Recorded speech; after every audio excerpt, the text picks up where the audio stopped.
Hello guys, welcome back to the channel crack NCET. तो guys, आज हम करने वाले हैं एनसेट 2026 के लिए अपने केमिस्ट्री का सिलेबस डिस्कस। उसके पहले मैं खुद का इंट्रोडक्शन दे देता हूँ। My self Shubhraj Singh Dodiya, student at IIT Kharagpur, pursuing BS in chemistry and minor in computer science and engineering.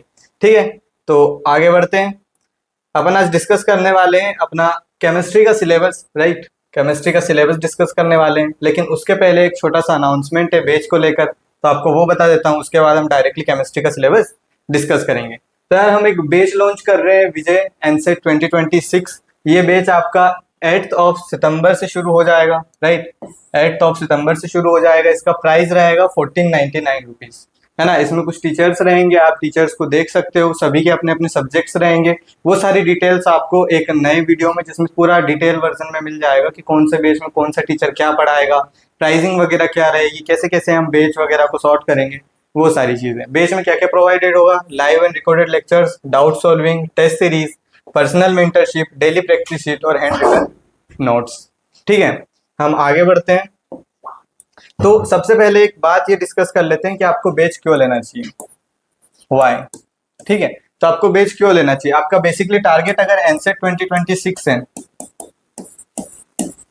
तो इसको अचीव करने के लिए पहली बात आपका पूरा सिलेबस कवर होना चाहिए, और दूसरी बात आपकी जो भी मॉक टेस्ट वगैरह है, मॉक टेस्ट वगैरह में प्रैक्टिस होनी चाहिए और सिलेबस कवर होना चाहिए। अब ये चीज आप खुद से भी कर सकते हो, आप एनसीईआरटी से पढ़ सकते हो, खुद से जो भी क्वेश्चन है वो सब भी लगा सकते हो। बेस तुम्हें एक्स्ट्रा क्या प्रोवाइड करता है, तो बेस से तुम्हें एक ये सहायता मिलती है कि तुम्हें ये सोचने की जरूरत नहीं है कि मुझे क्या पढ़ना है, कितना पढ़ना है और कहाँ से पढ़ना है। You have to just follow us, और आप अगर फॉलो करोगे तो आप सिंपली एनसेट 2026 को क्रैक कर सकते हो। ठीक है, तो पूरा ना लोड की यार ये करें वो करें, यहाँ से पढ़े वहां से पढ़े, वो सारी चीजें हट जाएगी, और सिंपली आप बैच को फॉलो करोगे और एनसेट 2026 के लिए अच्छे से प्रिपेयर कर लोगे। ठीक है, that's why batch is useful, है ना। तो इसकी जो भी डिटेल्स है, बैच की प्राइसिंग वगैरह क्या रहेगी, वो सारी आपको नेक्स्ट वीडियो में मिल जाएगी, राइट। बाकी अभी के लिए हम सिलेबस डिस्कस करते हैं, है ना। यहाँ पे कुछ मतलब क्या बोलते हैं, BA B.Ed, BSc B.Ed, BCom B.Ed, कुछ मतलब अलग अलग जो पेपर्स होते हैं, अलग अलग जो डिग्रीज वगैरह तुम परस्यू कर सकते हो, उन सब की डिटेल्स है ना। सब में 7 टेस्ट पेपर्स होते हैं, 2 लैंग्वेजेस होती है, 3 domain, general test, teaching aptitude, है ना। सभी में वैसा ही होता है, कुछ में अलग है, यहाँ पे जो भी आप पढ़ सकते हो, राइट। बिना देरी के शुरू करते हैं अपना केमिस्ट्री का सिलेबस। यहाँ पे ट्यूटर्स वगैरह है, आप देख सकते हो, उनकी डिटेल्स आपको एक वीडियो में मिल जाएगी अलग से, है ना।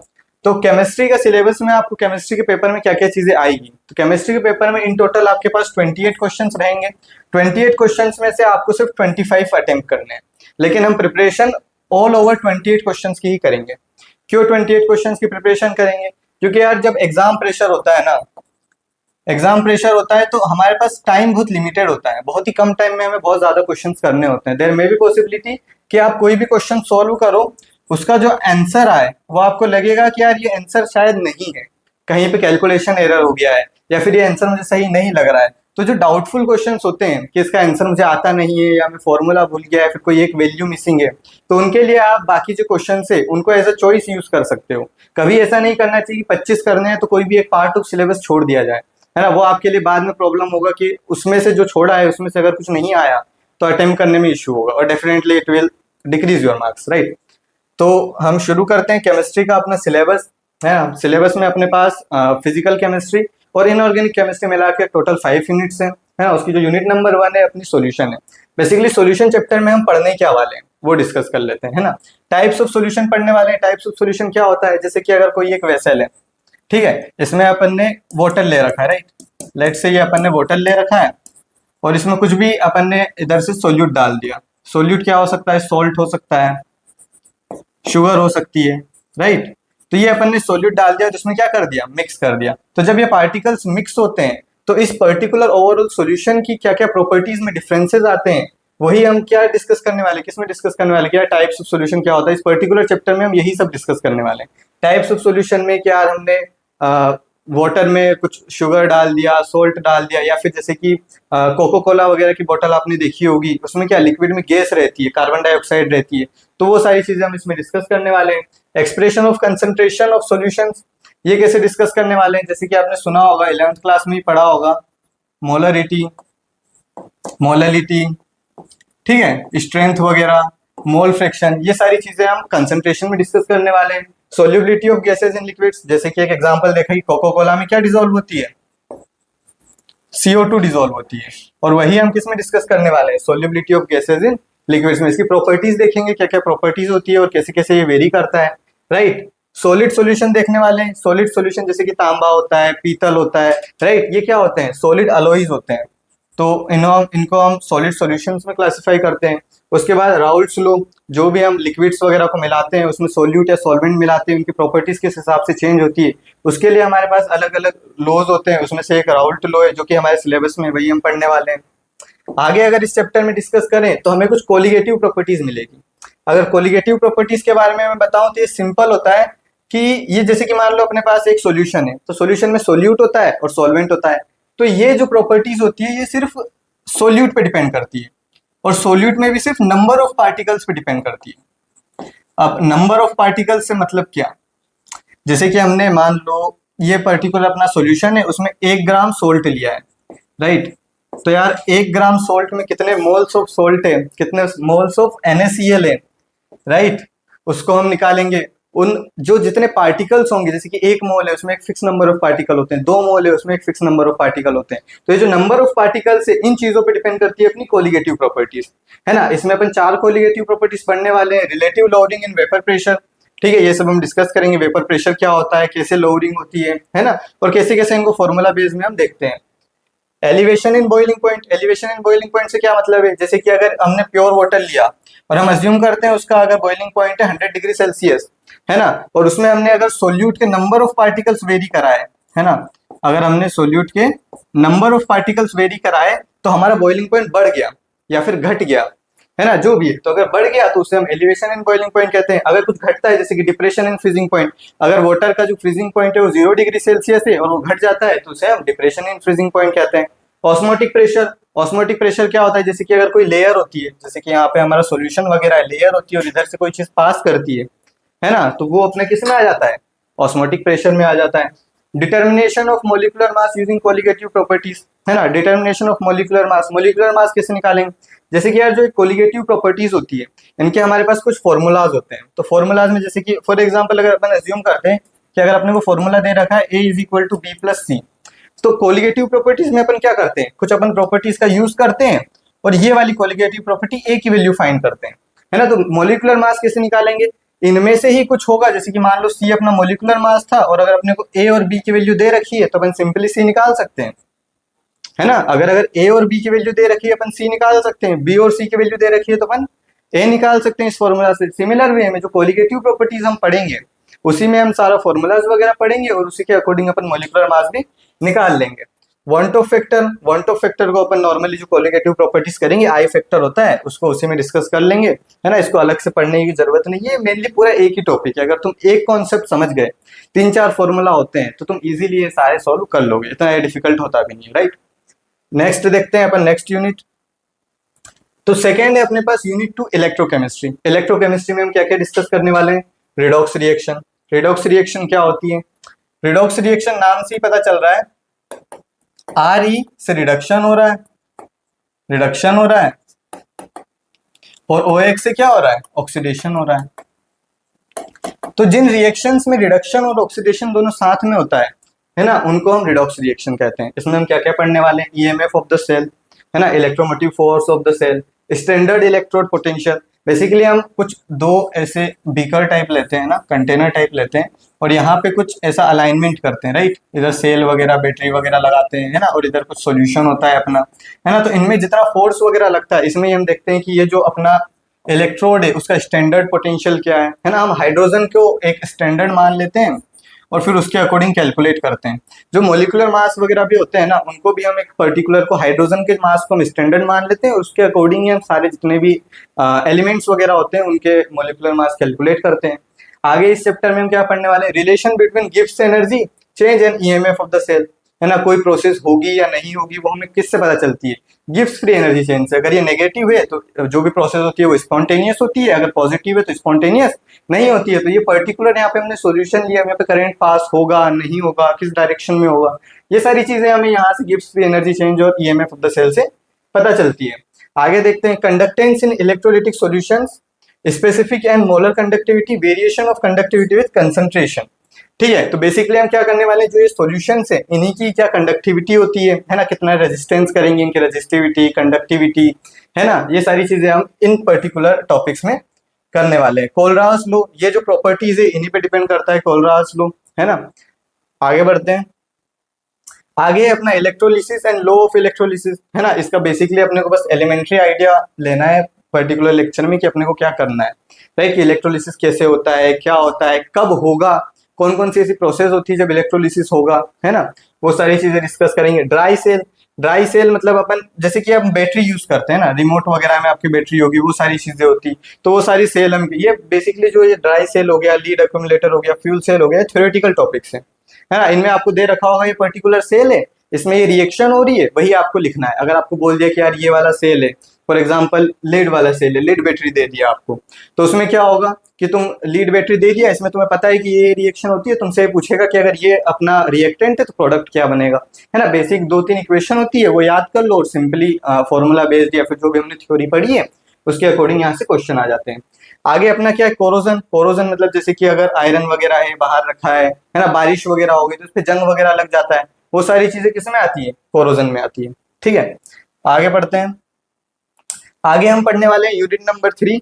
यूनिट नंबर 3 क्या है हमारी, केमिकल काइनेटिक्स। केमिकल काइनेटिक्स में हम क्या क्या पढ़ने वाले हैं, जैसे कि हमने ए प्लस बी किया, ए अपना एक रिएक्टेंट है, बी अपना एक रिएक्टेंट है, इनसे मिलके क्या बना, सी प्लस डी बना। तो ए से बी से सी प्लस डी बनने का जो रेट रहेगा, अब ऐसा तो नहीं है ना कि ए और बी को मिलाया और डायरेक्ट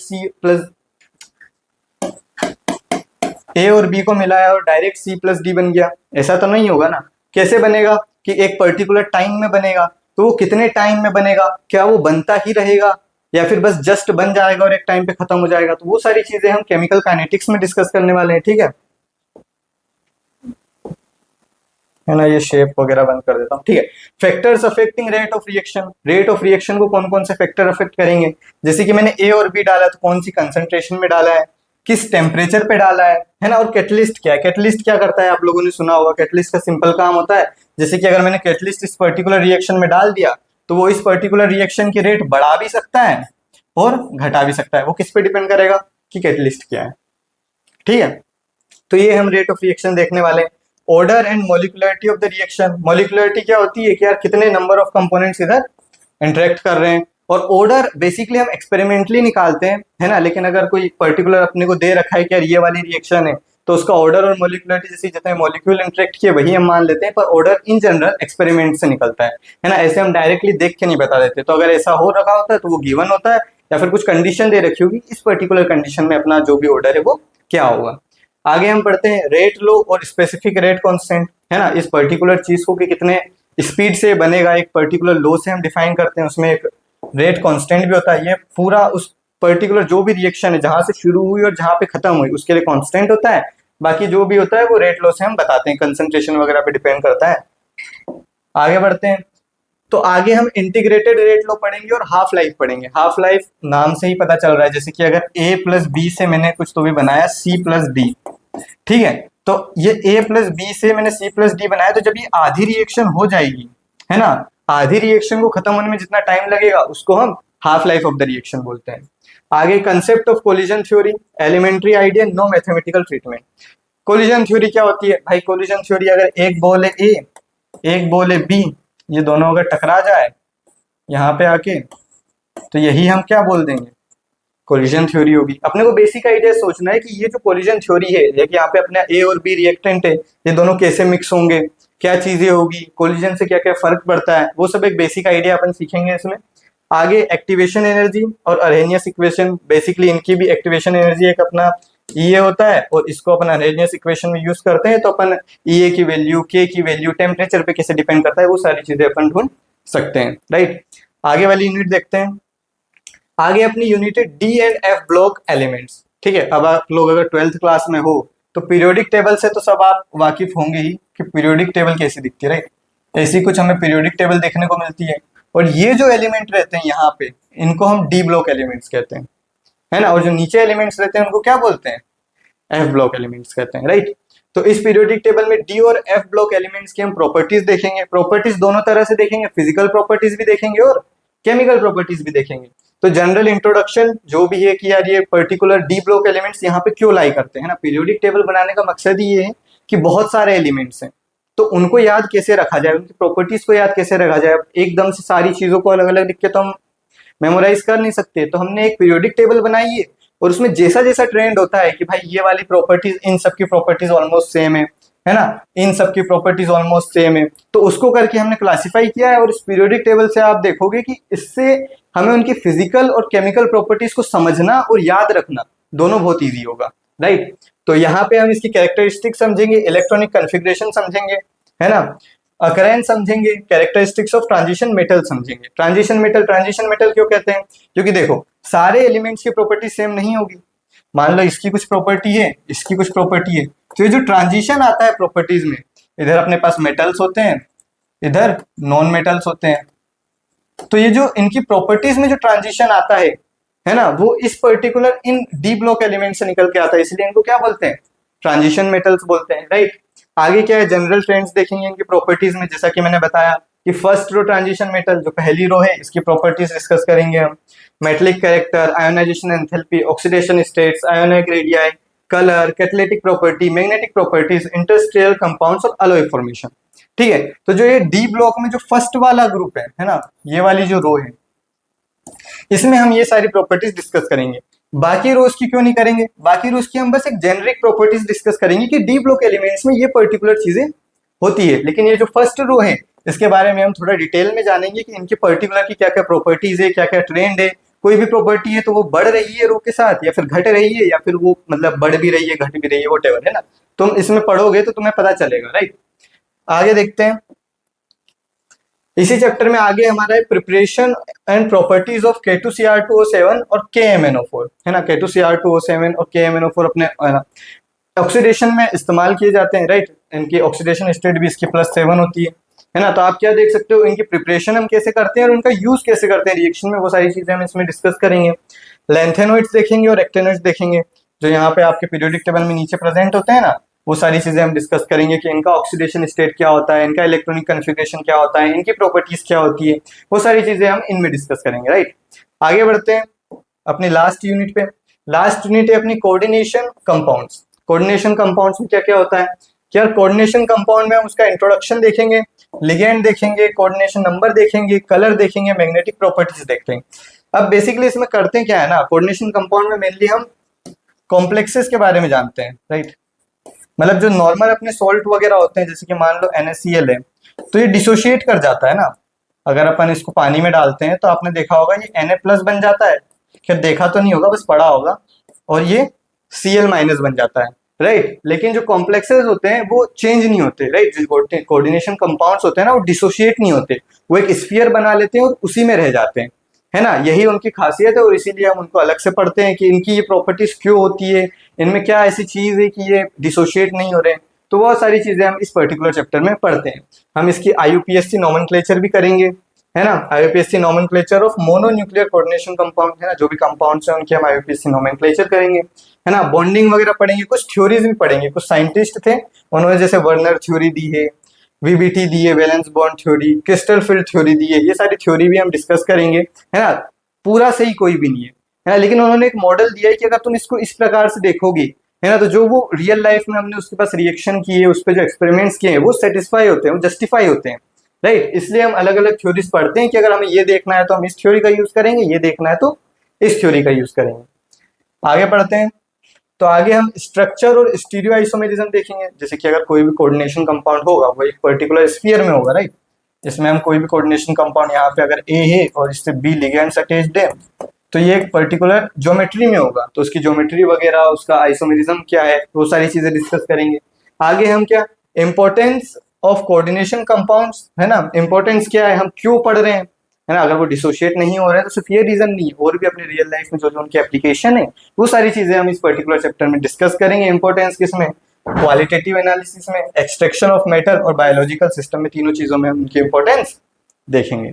तो बेसिकली यही अपना ओवरऑल जो भी सिलेबस था, अपने पास 5 यूनिट है ना, inorganic chemistry plus physical chemistry, उनमें ये सारी चीजें अपन डिस्कस करने वाले हैं। लेक्चर्स में इन्हीं चीजों को हम डिटेल में डिस्कस करेंगे। कोई भी पर्टिकुलर चीज देखो यार, जो भी तुम्हारे सिलेबस में प्रेजेंट है ना, वो ऐसे नहीं है कि आउट ऑफ रेंडम प्रेजेंट कर दिया, उसका कोई यूज है, उसका कोई सिग्निफिकेंस है। अगर तुम उस इंटरेस्ट से पढ़ोगे कि हाँ यार मैं इसके बारे में पढ़ूंगा तो कुछ सीखूंगा, है ना, तो तुम सीख जाओगे, है ना। अगर वैसे पढ़ोगे तो तुम्हारे लिए इजी होगा केमिस्ट्री समझना और बोरिंग नहीं लगेगा, राइट। तो फिर जो भी है ना, अभी का जो भी सिलेबस, होप आपको सभी कुछ समझ में आया होगा कि बेसिकली आप पढ़ने क्या वाले हो, एनसेट के लिए केमिस्ट्री में प्रिपेयर कैसे करने वाले हो, राइट। और जो भी बैच वगैरह है उसका मैं आपको बता ही चुका हूँ, है ना, उसकी डिटेल्स आपको मिल जाएगी। जो भी प्राइस वगैरह है, अभी तो 1499 सेट हुआ है, बाकी जो भी होगा अगर चेंजेस वगैरह होगा, आपको एक और हमने ट्राई किया है लाने का कि बहुत लोग जैसे कि स्कूल वगैरह में होंगे, तो हो सकता है उनका पीसीएम वगैरह स्कूल में ही कंप्लीट हो रहा हो, तो आपको पीसीएम नहीं पढ़ना हो, या फिर आपका जीटी वगैरह आप खुद से पढ़ रहे हो या फिर किसी बुक से रेफर करके पढ़ रहे हो, जो भी चीजें, अगर आप कोई चीज खुद से पढ़ रहे हो तो हम ट्राई करेंगे कि हर एक सब्जेक्ट वाइज भी बेच लाएं, राइट। सब्जेक्ट वाइज भी बेच लाएं ताकि आपको ये प्रॉब्लम ना हो, आपको कोई एक पर्टिकुलर सब्जेक्ट भी पढ़ना हो तो आप वो परचेस करके पढ़ सकते हो, आपको पूरा बेच परचेस करने की आवश्यकता नहीं है, ठीक है। तो आपका जो भी सिलेबस था केमिस्ट्री का, फिजिकल केमिस्ट्री का प्लस इनऑर्गेनिक केमिस्ट्री का, यहाँ पे कवर हो चुका है, राइट। बाकी जो ऑर्गेनिक केमिस्ट्री है वो आपको गोकुल सर पढ़ाएंगे और उसका सिलेबस भी वो आपको प्रोवाइड करा देंगे, ठीक है। तो अभी के लिए bye bye guys, thanks for watching, stay tuned, bye.